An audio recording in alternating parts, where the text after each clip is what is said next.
Scheme کو روب عمل لانے کا تیقن دیا۔ سعودی سفارتکار نے کہا کہ حیدرآباد دکن تہذیب و تعلیم کا گہوارہ ہے اور یہاں اعلیٰ تعلیم کا حصول سعودی طلباء کے لیے بہت ہی موزوں مقام ہے۔ اس تقریب میں ڈاکٹر خواجہ شاہد، pro vice chancellor Maulana Azad Urdu university, director دائرۃ المعارف ڈاکٹر مصطفیٰ شریف کے علاوہ مختلف یونیورسٹیز کے پروفیسر اور اساتذہ نے شرکت کی۔ چیف منسٹر گجرات و بی جے پی انتخابی مہم کے سربراہ نریندر مودی کے حیدرآباد میں 11 اگست کو منعقد ہونے والے جلسے میں شرکت کے لیے 5 روپے رجسٹریشن فیس مقرر کرنے کے مسئلے پر بی جے پی اور کانگریس میں لفظی جنگ جاری ہے۔ کانگریس نے سمارٹ ٹیکس وصول کرتے ہوئے جمہوریت کو اپنا سکے کے طور پر چلانے کا بی جے پی پر الزام عائد کیا۔ دوسری طرف بی جے پی نے کہا کہ کانگریس پارٹی مودی کی بڑھتی ہوئی مقبولیت سے بوکھلاہٹ کا شکار ہے اور وہ گجرات کے چیف منسٹر کی مقبولیت کو ہضم نہیں کر پا رہی ہے۔ اسی دوران ہر گوشے سے تنقیدوں کا سامنا کرنے کے بعد بی جے پی کے ریاستی یونٹ نے چیف منسٹر گجرات نریندر مودی کے آئندہ ماہ شہر کے لال بہادر اسٹیڈیم میں منعقد شدنی جلسے میں شرکت کے لیے مقرر کردہ ٹکٹ سے دستبرداری اختیار کر لی ہے۔ ریاستی صدر کشن ریڈی نے کہا کہ 11 اگست کے جلسے میں داخلہ مفت ہے اور اس کے لیے ٹکٹ لازمی نہیں ہے۔ انہوں نے کہا کہ ہم نوجوانوں پر اس بات کے لیے زور نہیں دے رہے ہیں کہ وہ 5 روپے فیس ادا کرتے ہوئے اتراکھنڈ متاثرین کی مدد کریں۔ نریندر مودی کے جلسے میں شرکت کے لیے ٹکٹ مقرر کرنے کے فیصلے کا کانگریس پارٹی نے مذاق اڑایا تھا۔ کانگریس پارٹی کے شدید حملوں کی تاب نہ لا کر پارٹی نے اچانک اپنا فیصلہ تبدیل کر دیا۔ گجرات کے چیف منسٹر نریندر مودی کی جانب سے مسلمانوں کے مذہبی جذبات کو مجروح کرنے کے الزام میں تیلگو دیشم کے اقلیتی لیڈر شہباز احمد خان نے نامپلی کرمنل کورٹ میں ایک شکایت درج کرائی ہے۔ شہباز احمد خان نے اپنے وکیل قوی عباسی کے ذریعے دائر کردہ شکایت میں الزام عائد کیا کہ سال 2002 کے فسادات میں ہزاروں بے قصور مسلمانوں کا قتل کیا گیا اور گجرات چیف منسٹر کے بیان سے مسلمانوں کے جذبات مجروح ہوئے ہیں، لہٰذا ان کے خلاف فوجداری کارروائی کرنی چاہیے۔ انہوں نے یہ بھی کہا کہ سال 2014 میں منعقد ہونے والے عام انتخابات کے پیش نظر ہندو اور مسلمانوں کے درمیان منافرت پیدا کرنے کے مقصد سے یہ بیان دیا گیا ہے، جو دستور ہند کے بنیادی حقوق کی خلاف ورزی ہے۔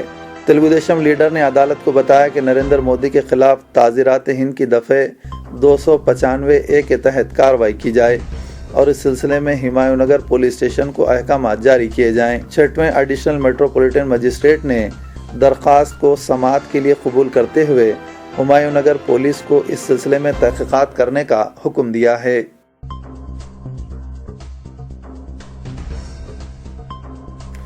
Director general police Dinesh ready نے واضح کیا کہ ریاست کے صرف 2 اضلاع کو چھوڑ کر پوری ریاست ماویسٹوں سے پاک ہو چکی ہے اور پولیس ماویسٹ خطرے کو دوبارہ ابھرنے سے روکنے کے لیے پوری طرح تیار ہے۔ وجےواڑا میں ایک پریس کانفرنس سے خطاب کرتے ہوئے دنیش ریڈی نے کہا کہ ماویسٹ اضلاع وشاکھاپٹنم اور کھمم میں چند پرتشدد واقعات کے ذریعے اپنے وجود کا احساس دلانے کی کوشش کر رہے ہیں۔ انہوں نے بتایا کہ ماویسٹوں کے صفائی کے معاملے میں آندھرا پردیش سارے ملک کے لیے ایک رول ماڈل ہے۔ انہوں نے بتایا کہ پنچایت راج انتخابات کے پرامن ماحول میں انعقاد کے لیے دیہی علاقوں میں خامیوں سے پاک انتظامات کیے گئے ہیں۔ انہوں نے بتایا کہ پنچایت راج انتخابات کے لیے زائد فورس کی تعیناتی عمل میں لائی جائے گی۔ انتخابات کے بعد یہ فورس ہٹا لی جائے گی۔ ڈی جی پی نے ان اطلاعات کی تردید کی کہ علیحدہ تلنگانہ کی تشکیل کے اعلان کے پیش نظر زائد پولیس فورس کو تعینات کیا جا رہا ہے۔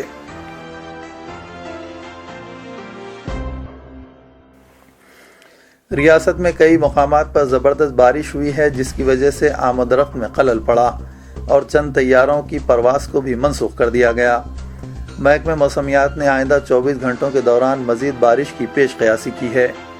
محکمہ موسمیات کے مطابق ساحلی آندھرا اور تلنگانہ کے کئی علاقوں میں موسلا دھار بارش ہو سکتی ہے، جبکہ رائلسیما میں بعض مقامات پر بارش کا امکان ہے۔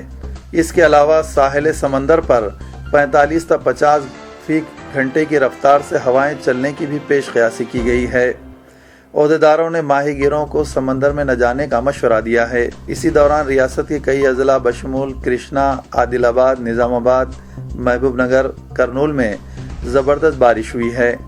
راجمندری اور حیدرآباد کے درمیان اسپائس جیٹ کا ایک طیارہ تقریباً 2 گھنٹوں کی تاخیر سے روانہ ہوا، جبکہ جیٹ ایئر ویز اور دوسری ایئر لائنز نے حیدرآباد تک چلائی جانے والی بعض پروازوں کو منسوخ کر دیا ہے۔ راجمندری ایئرپورٹ کے ذرائع کے مطابق موسم کی خرابی کی وجہ سے تمام پروازوں کو منسوخ کر دیا گیا ہے۔ نظام آباد ضلع میں بھی بارش کا سلسلہ جاری ہے۔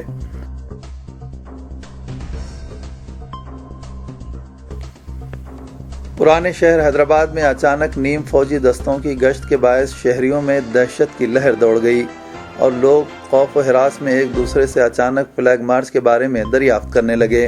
ہتھیاروں سے لیس نیم فوجی دستوں پر مشتمل فورسز کی پیس ریلی کے بارے میں عوام تذبذب کا شکار ہیں۔ لوگ ایک دوسرے سے سوال کرنے لگے کہ آیا اس مارچ پاسٹ کی ضرورت کیوں کر محسوس کی گئی۔ عوام جو ماہ سیام میں روزے سے ہیں اور خوشگوار ماحول میں عید الفطر کی تیاریوں میں ہیں، جبکہ اکثریتی طبقہ بونال تہوار کی تیاریوں میں مصروف ہے۔ ایسے میں فوجی طاقت کے مظاہرے سے لوگوں میں تشویش کی لہر دوڑ گئی۔ دوپہر 2 بجے نیم فوجی دستے بشمول border security force, rapid action force اور دیگر دستوں سے مارچ پاسٹ اور پیس ریلی کا آغاز ہوا۔ یہ ریلی نور خاں بازار چمن سے شروع ہوئی اور پرانے شہر کے حساس علاقوں دبیر پورہ، کمان شیخ فیض، یاقوت پورہ، بڑا بازار، مادنہ پیٹ، مغل پورہ اور ہری بولی سے گزرتے ہوئے اپنی طاقت کا مظاہرہ کیا۔ ظہر کی نماز کی ادائیگی کے بعد مساجد سے باہر نکلنے والے مصلیان سینکڑوں کی تعداد میں ہتھیاروں سے لیس نیم فوجی دستوں کی اچانک آمد سے خوف زدہ ہو گئے۔ اس ریلی کی قیادت additional commissioner police coordination Anjani Kumar نے کی اور deputy commissioner police south zone doctor Tarun Joshi ان کے ہمراہ ریلی میں شریک تھے۔ ریلی سے پرانا شہر فوجی دستوں کی چھاؤنی میں تبدیل ہو گیا تھا۔ انقلابی ادیبوں کی تنظیم ویراسم کے لیڈر ورورا راؤ نے ریاستی حکومت پر الزام عائد کیا ہے کہ وہ چھتیس گڑھ کے نام پر مجرمانہ طرز عمل اور حربے استعمال کرتے ہوئے انقلابی ادیبوں کو دھمکیاں دے رہی ہے۔ انہوں نے کہا کہ ہم حکومت کی ان دھمکیوں سے ڈرنے والے نہیں ہیں۔ تنظیم ویراسم کا آغاز ملٹی نیشنل کمپنیوں کی جانب سے خصوصی وسائل کی لوٹ مار کے خلاف عوام میں شعور بیدار کرنے کے لیے کیا گیا ہے۔ اخباری نمائندوں سے بات چیت کرتے ہوئے ورورا راؤ نے بتایا کہ ریاستی حکومت اپنے ناپاک ارادوں اور مقاصد کے حصے کے طور پر ویراسم کے سیکریٹری ورالکشمی کو دھمکی آمیز مکتوب روانہ کیے ہیں۔ اس مکتوب میں حکومت نے ورالکشمی سے کہا ہے کہ وہ گانتی پرشادم کی یاد میں اپنی مجوزہ کتاب کی اشاعت کو روک دیں، جنہیں حال ہی میں ہلاک کیا گیا تھا۔ انہوں نے شاعروں، مصنفین، فنکاروں، جمہوریت پسندوں اور دیگر افراد سے خواہش کی کہ وہ ریاستی حکومت کے مسلح حربوں کی شدید مذمت کریں۔ تیلگو دیشم پارٹی بہت جلد اپنے نئے نیوز چینل کا آغاز کرے گی۔ بعض ذرائع کے بموجب صدر تیلگو دیشم چندر بابو نائیڈو کے فرزند نارا لوکیش اس چینل کے انچارج ہوں گے۔ صدر تیلگو دیشم چندر بابو نائیڈو کے علاوہ دیگر سیاسی جماعتوں کے صدور کو اس بات کی شکایت ہے کہ بعض ذرائع ابلاغ ادارے جو بدعنوانیوں اور بے قاعدیوں کی دولت سے چلائے جا رہے ہیں، وہ انہیں شخصی طور پر نشانہ بنا کر ان کی پارٹیوں کو نقصان پہنچا رہے ہیں۔ بتایا جاتا ہے کہ تیلگو دیشم نے ساکشی کو مد نظر رکھتے ہوئے بڑے پیمانے پر چینل کے آغاز کا منصوبہ تیار کر لیا ہے۔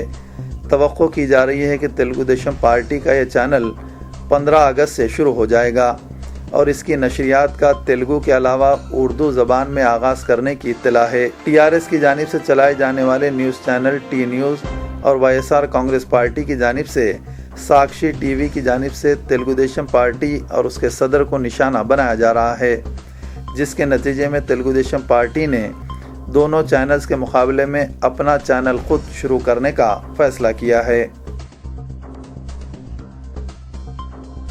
انڈین ایئر فورس نے تقریباً 2 برس پر مشتمل صحت مندانہ وابستگی کے بعد سچن ٹنڈولکر کو اپنے برانڈ امبیسڈر کی حیثیت سے ختم کر دیا ہے۔ سچن کی جگہ ایئر فورس نے basic trainer aircraft pilots کو مقرر کیا، کیونکہ سچن کے دور میں متوقع نتائج نہیں نکل پائے تھے۔ ایئر فورس اب پائلٹس کی تصاویر کو استعمال کرے گی۔